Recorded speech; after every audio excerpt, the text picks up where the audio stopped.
मित्रों, माननीय प्रधानमंत्री जी के निर्देश पर आज किरण जी और मैं केंद्र सरकार की तरफ से यहाँ भारी बारिश के कारण अरुणाचल प्रदेश में जो संकट पैदा हुआ है, उस संकट में स्थिति का आकलन करने, प्रभावित इलाकों को देखने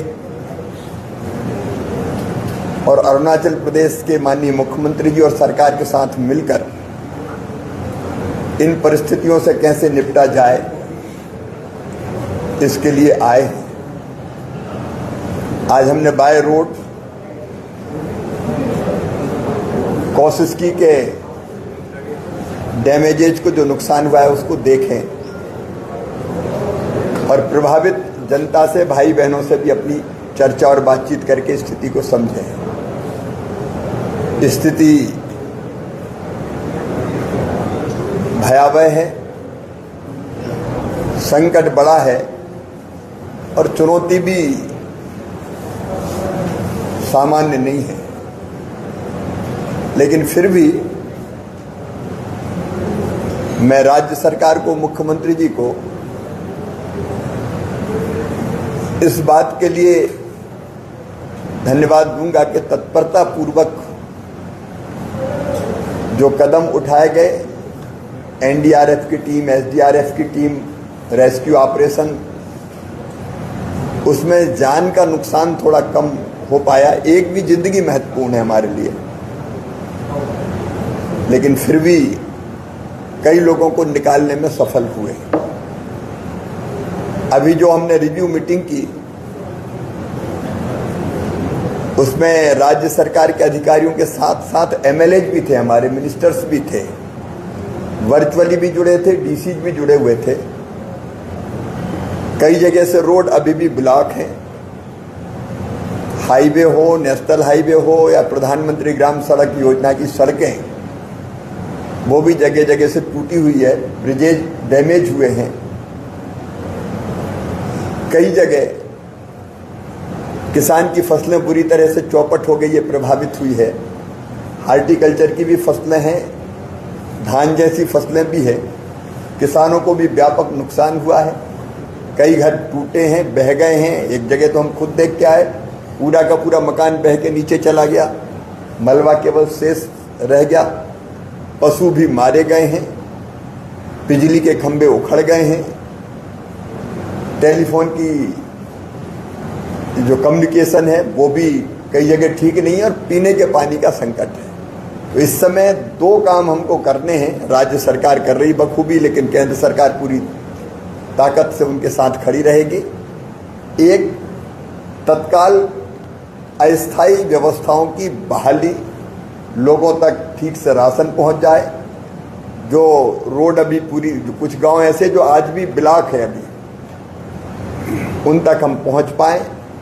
राशन, दवाइयाँ, पीने का पानी, एक तो तात्कालिक काम करेंगे, लेकिन दूसरा जो बड़ा काम करना है, यहाँ की स्थिति का आकलन करके आज माननीय मुख्यमंत्री जी ने एक रिपोर्ट अभी सौंपी है। वो अंतरिम है, क्योंकि अभी जो नुकसान हुआ है उसका सही अंदाज नहीं लगा, आकलन नहीं हुआ। तो एक अंतरिम रिपोर्ट वो भेजेंगे और इसके बाद पूरे डैमेज का अंदाज करके फिर एक विस्तृत रिपोर्ट आएगी। हम माननीय प्रधानमंत्री जी को यहाँ की पूरी परिस्थिति की माननीय किरण जी और मैं जानकारी देंगे। गृह मंत्री जी के ध्यान में सारी बातें लाएंगे और इतना हम आज कह सकते हैं कि बड़े संकट होने के बावजूद भी इस संकट के पार अरुणाचल प्रदेश की जनता को निकाल के ले जाएंगे।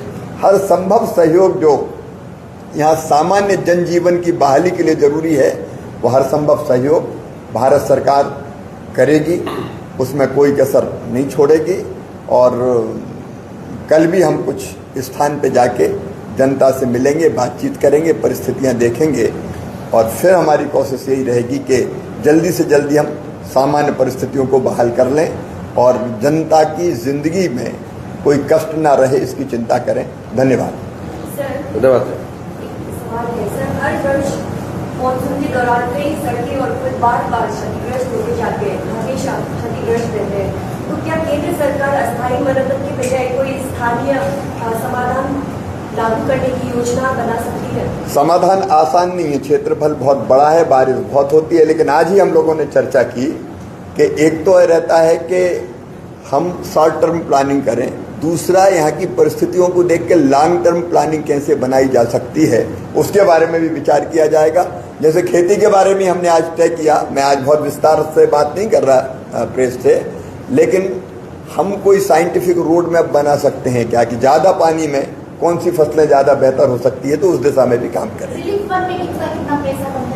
अभी तो प्रारंभिक आकलन हो रहा है, तात्कालिक सहायता SDRF के अंतर्गत तत्काल राज्य को केंद्र सरकार देती है। विशेष परिस्थितियों को देखते हुए तत्काल जो सहायता करनी आवश्यक है वो भी करेंगे, और बाद में फिर विस्तृत रिपोर्ट आने के बाद क्षति के आकलन के हिसाब से पूरी सहायता की जाएगी।